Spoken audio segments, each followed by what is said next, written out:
শেখ হাসিনাকে নিয়ে এত কথা কেন বলে জানেন? আমি যখন ছোট ছিলাম, যখন স্কুলে পড়তাম, তখন হচ্ছে আমাদের আপনার যেমন শিক্ষা সফরে নিয়ে যাওয়া হয়, আমাদেরও তখন ছোটবেলায় অনেক শিক্ষা সফরে নিয়ে যাওয়া হতো বিভিন্ন ঐতিহাসিক স্থান। তো আমরা এরকম অনেক জায়গায় গিয়েছি, এর মধ্যে একটা ছিল গণভবন। তো আমরা দেখেছি, আমরা প্রত্যক্ষদর্শী যে কিভাবে প্রধানমন্ত্রী তার কর্মকাণ্ড সম্পাদন করেন, রাজনৈতিক আলাপ আলোচনা করেন, কোথায় তিনি থাকেন, কোথায় তার বাসস্থান, কোথায় তার অফিস, সবকিছু আমাদের মানে চোখে দেখা। আমাদের স্কুল থেকে নিয়ে গিয়েছিল, মানে পার্সোনালি বলছি না যে পার্সোনাল ভাবে আমি গিয়েছিলাম। তো ঠিক সেরকম স্কাউটে যখন ছিলাম, তখন হচ্ছে বিজয় দিবসে মেবি এটা কোনো একটা অনুষ্ঠানে। তো আমরা দুই পাশ দিয়ে ছোট ছোট বাচ্চারা দুই পাশ দিয়ে এরকম দাঁড়িয়ে আছি, ওখানে তার ভিতর দিয়ে প্রধানমন্ত্রী যাবেন, স্টেজে উঠবেন। তো আমি যখন দাঁড়িয়েছিলাম তখন ওনাকে এভাবে ছোট ছিলাম, তো উনি কাছে আসতেন, কথা বললেন। ঠিক শেখ মুজিবুর আমি একটা ভিডিও দেখেছিলাম যে উনি মেয়েদের সাথে, ছোট ছোট বাচ্চা শিক্ষার্থীদের সাথে ঠিক যেরকম আচরণ ছিল, প্রধানমন্ত্রীরও শেখ হাসিনার ঠিক সেরকমই আচরণ ছিল।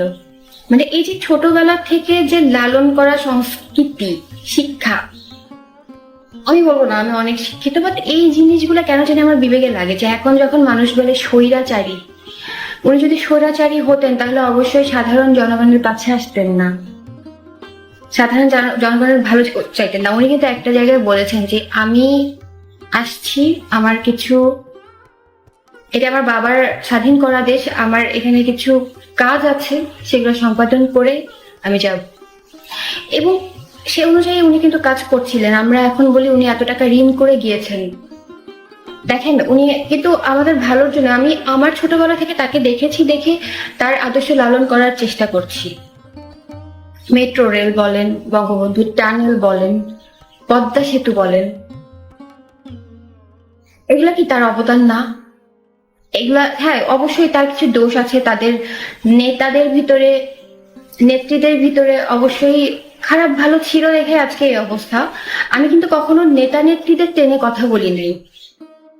আমি প্রধানমন্ত্রীর কাজগুলা, হ্যাঁ আওয়ামী লীগের ভিতরে অবশ্যই খারাপ আছে, খারাপ না হলে আজকে দলের এই অবস্থা হয় না।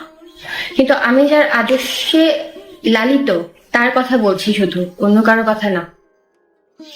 এই যে ঋণের কথা বলছেন, ঋণগুলা হ্যাঁ উনি করেছেন, কিন্তু উনি কি কখনো বলেছিলেন যে এই ঋণ আমি শোধ করবো না, শোধ করতে পারবো না, আমি হাল ছেড়ে দিলাম, আমি হাল ছেড়ে চলে গেলাম? ও এখন আপনারা বলছেন কেন তাহলে পালালো? উনি তো পালাতে চাননি, উনি তো এভাবে দেশ ত্যাগ করতে চাননি। কিছু কুচক্র মহল ষড়যন্ত্র করে আজকে তার এই অবস্থা করেছে। ষড়যন্ত্রের শিকার ঐতিহাসিকভাবে একটা মানে কমন একটা জিনিস, এটা সবাই, নবাব সিরাজউদ্দৌলাও হয়েছিলেন। তো এইটার জন্য উনি তো কখনো বলেন না যে আমি হাল ছেড়ে দিব।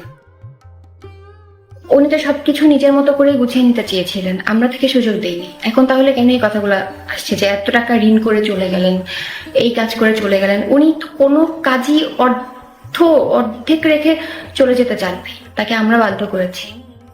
হ্যাঁ, বাংলাদেশে যদি ওনার মতো সুযোগ্য কোনো মন্ত্রী আসেন তাহলে অবশ্যই তাকে মেনে নিব না তা না। কিন্তু যেহেতু এখনো এই গণতান্ত্রিক দেশে কোনো নির্বাচন হয়নি, উনি এখনো প্রধানমন্ত্রী আছেন।